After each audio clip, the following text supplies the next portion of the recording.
สบายดีตอนแรกเด้อทุกคนนอนบดมือเลยเนาะท่าเช็คอินทุกคนเช็คอิน2 โมงก็ไปนั่งอยู่หาดทรายท่าแล้วก็ไปนอนอยู่เตียงเนาะ40,000 ดงซ้ำซาท่าเช็คอินแต่7 โมงเช้าคนแหละไปนั่งนอนอยู่เตียงท่าแล้วก็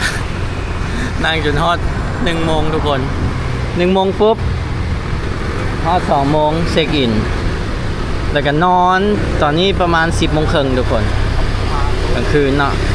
กำลังที่ไปซอกกินข้าวทุกคนโอ้เมื่อยแหงเด้ออย่าหาเฮ็ดเนาะทุกคนอัน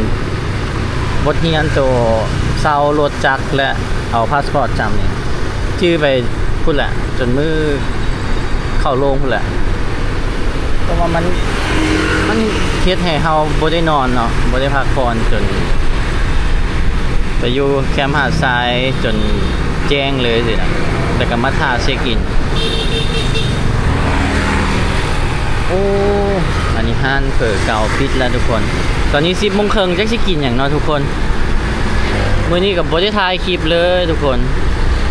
แบบเมื่อยแฮงเนาะหรือว่าเฮาต้องออกนอกนอกเมืองบ่ต้องออกไปนอกเมืองอ่ะเนาะก็จักสิไปใส่ทุกคน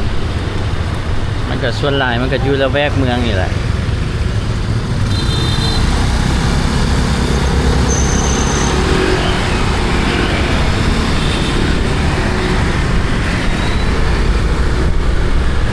ขี่ออกไปนอกเมืองน่าจะมีอย่างกินอยู่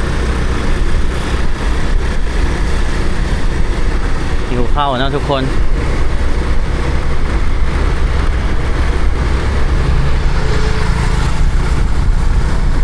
อากาศก็ถือว่าดีเลยนะโอ้มี KFC โอ้อยู่นี่เดี๋ยวมื้ออื่นมาลองกินกันทุกคน KFC เวียดนามไปไทยก็บ่ได้กินเนาะโอ้เสียดายพิซซ่าฮัทนะ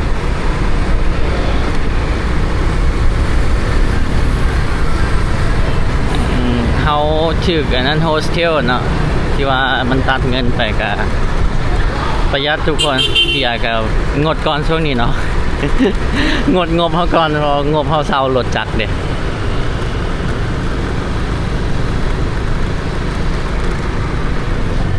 ไปใส่เนาะมาเนี่ยลองมาฟังนี่มาซอกหาแนวกินเนาะทุกคนตอนเด็กก็น่าจะมีอยู่ดอกมันกับซิเบิร์ตเนาะอันนี้มันอย่างเป็ดบ่ปิดแล้วบ่เป็ดรถเป็ดปิ้งก็4 ชั่วโมงนี่มันอย่างทิชชูมันปิ้งอ่ะนั้นบอกว่า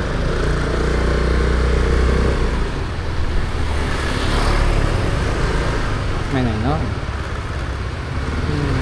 ให้เนี่ยอ้อยอ๋อบมะม่วงเส้นนะกินนี้ซะ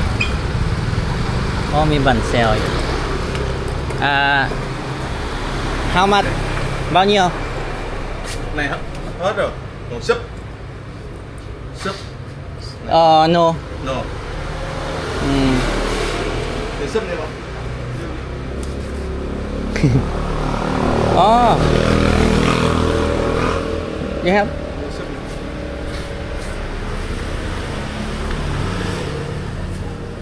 ok bao nhiêu 30 30 1 2 3 3 30 ok vặn nè ok vặn มีแต่นั้นทุกคนเดี๋ยวอันนี้เป็นกระเพาะปลาป่ะกระเพาะปลาเราต้องถามกันได้เปล่าเหนียวถามราคากันนี่บั่นเซลเลยกินบั่นเซลป่ะอันนี้บั่นเซลนะทุกคนโอ้ยก็คือว่าชิบุได้ถ่ายคลิปเลยทุกคนว่ามีอารมณ์เนาะมันเมื่อยพวกนะมันแบบมันเมื่อยมันเจอเหตุการณ์เมื่อวานเนี่ยเนาะมันกับ บริจับขาตั้งกล้องมา อันนี้มันกล้องอยู่ในส่งโอ้มีข้าวเปียกนะจะมาเบิดมาทุกคนโอ้เป็นอย่างเขากินอันนี้ก่อนกินนี้ก่อนกันเลยโอ้เมื่อยแหงทุกคน นอนตอน3 โมงเนาะ3 โมงแรง4 5 6 7 8ว่าสิตื่นตอน6 โมงตั้งโมงปลุกว่าสิตอน3 4 5 6ว่าสิ6 โมงตื่นเดี๋ยวถ่ายคลิปแต่ว่าบ่ไหวทุกคนเมื่อยแหงกบกับมานอนพักโมงเก่าเลย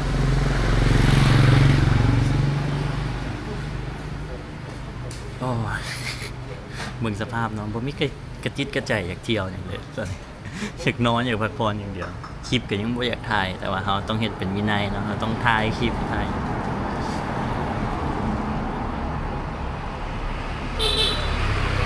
ท่านได้ภาษาเวียดนี่ง่ายได้นี่คันเฮลมานำนี่เนาะง่ายเลยคันทุกคนเอ้ยไปนอนอยู่ขี่ทรายเมื่อคืนนี่เด้จังแม่นโตอย่างเนาะคันเบิดและการที่ว่านอนกบนอนอยู่ไปเศร้าตังเนาะ40,000 ดงอยู่แคมป์ทะเลน่ะเศร้านอนเนาะทุกคนเพราะว่าเขาถ่าแต่7 โมงเด้ถ่าแต่7 โมงเช้า40,000นอนจนฮอด1 โมงทุกคนแบบนอนแล้วมันก็ฮ้อนเนี่ยเนาะนอนเสือบหลับเสือบตื่นแบบโอ้ทรมานขนาดประสบการณ์แต่ก็ว่าเป็นอย่างเนาะดนๆเฮาเจอเหตุการณ์อยู่ที่เด้เทื่อนึงก็ถือว่าประสบการณ์ชีวิตครั้งหนึ่ง กล้องมัวบ่อนเสร็จกล้องนั่นแหละมันก็ม่วนดีเนาะมันผ่านไปแล้วเฮาก็โอเค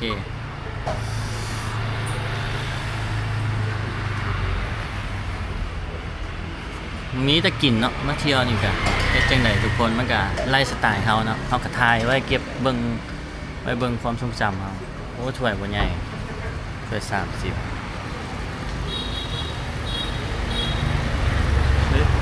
xèo bao nhiêu? Có bánh xèo không mẹ? Có bánh xèo không? Hết. Không. Ok, cảm ơn. You have tea? Ok bạn. Ok. Nắp oi nè,กินน้ำอ้อย ก่อนสินอนเมื่อกี้นี่กินเปิดเลยนะทุกคนมากินอันนี้เป็นอย่างกระเพาะปลาเวียดถ้วยทำไมหอมเป็นเครื่องสาลีเนาะทุกคนเนาะ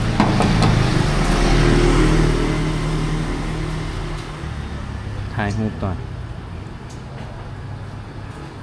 นี่คือสาลีแต่แซ่บได้แล้วโอ้มีไข่นกกระทา2 หน่วยจะเหนียวๆสิเนาะมันน่าจะปรุงอย่างไรที่ตอนแรกพอที่ออกมากินมีแล้วไปนอนต่อทุกคนใช่ไหมรสชาติมันจะหวานทุกคนกระเพาะปลาคุณดีเนาะอันนี้น่าจะเป็นไข่กะเพรา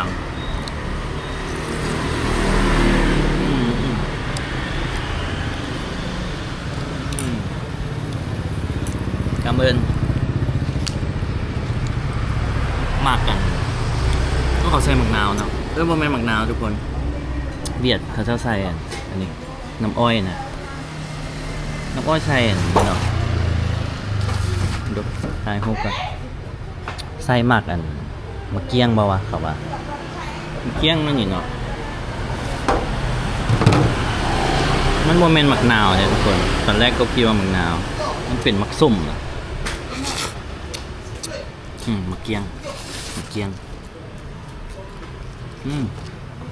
หวานส้มแซ่บแล้วเขาใช้มะเขือมาไข่นกกระทา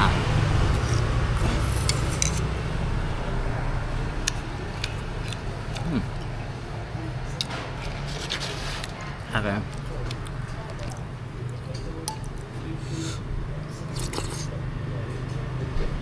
พายาม่า1 30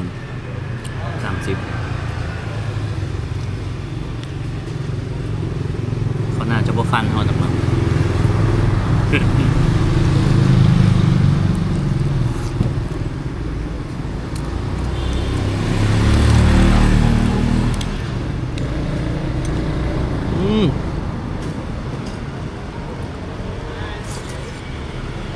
โอ้ไฮโอมัน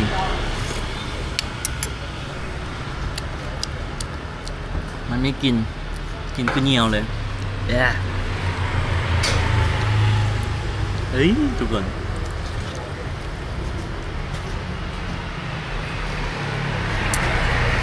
เลี่ยน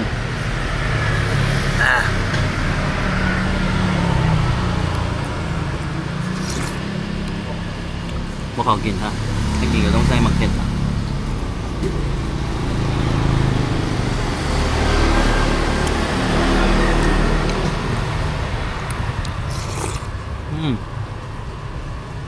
นี่ยอนะยอ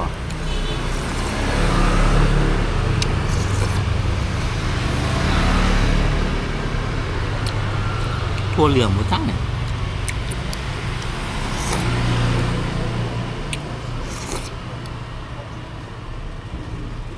แซ่บเพชรป่นใส่น้ำหรือเพชรเจียวนะเพชรป่นนะครับเพชรเจียวมันกล้องก็จะดักขึ้นมานะทุกคนเพชรเจียวใช่ไหม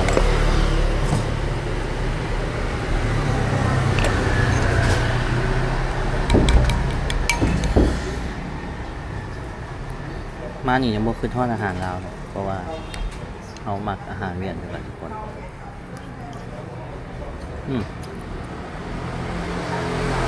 เอาเพชรป่นแต่ดับเขาใครเยอะมากออกใครเนี่ย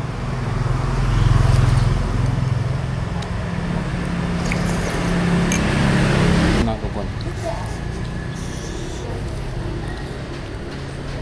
กินก่อนทุกคนใครเยอะมากเนี่ยเคยกินแต่ที่เขาเจ้าปาดมากินกับแก้มเบียร์นะผมเคยกินแบบนี้จะคือกินไปแล้วแบบโอ้โหกินคือแบบเงียวนะเงียวก็คือฉี่นะกินแบบบัวไหวเนาะกินบัวเบิร์ดเดี๋ยวไล่เงินก่อนเนาะซิเบิร์ดเท่าไหร่อันนี้น่าจะ10,000ก็ไล่น้ำหมักเกี้ยงอันนี้เนาะจะมีน้ำซาแล้วก็ใส่หมักเกี้ยงก็10,000น้ำอ้อย10,000แต่อันนี้จอกไงบะมูว่า15 บาทน่าจะ15เห็นป้ายมา15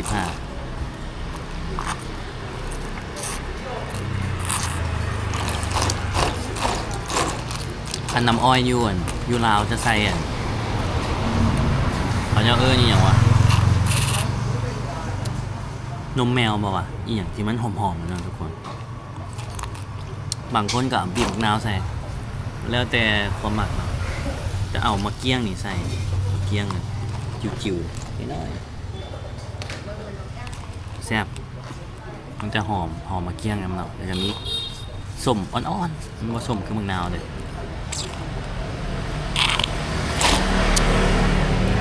เดี๋ยวไล่เงินกันทุกคนแท็กซี่เบอร์ตาแหละอร่อยสินเจ้าเนาะทุกคนเนาะ กินเบิดไป 45,000 ทุกคนแล้วก็จะขึ้นเงินให้เบิ่งเนาะทุกคนแล้วก็คอมเมนต์มาเบิ่งว่าถือแพงอันนั้นเป็น30แล้วก็น้ำอ้อย15เนาะโตกบกินหัน30เดี๋ยวจะขึ้นเงิน 30,000 กลิ้งถ้วยนึงเนาะและน้ำอ้อยกับ15,000 ทุกคนถือว่าจอกง่ายใจมันจอก10,000จอกน้อยเนาะลองคอมเมนต์มาเบิ่งทุกคนเดี๋ยวกบกับจะขี่รถเลาะนี่แหละทุกคนขี่รถเดี๋ยวในเมืองนี่ก่อนอ้อมไปอ้อมมานี่ก่อนเจอกันใหม่คลิปหน้าทุกคนบ๊ายบาย ลืมบอกรสชาติเนาะรสชาติแทนเต็ม10กบหมักกระเพาะป่าอยู่ลาวหลายก่อน อันนี้ให้6เนาะทุกคนถือว่า6เต็ม10ถ้าเยียวมานี่แมัน0เต็ม10เลยบ่หมักเนาะบ๊ายบายทุกคนเจอกันใหม่คลิปหน้า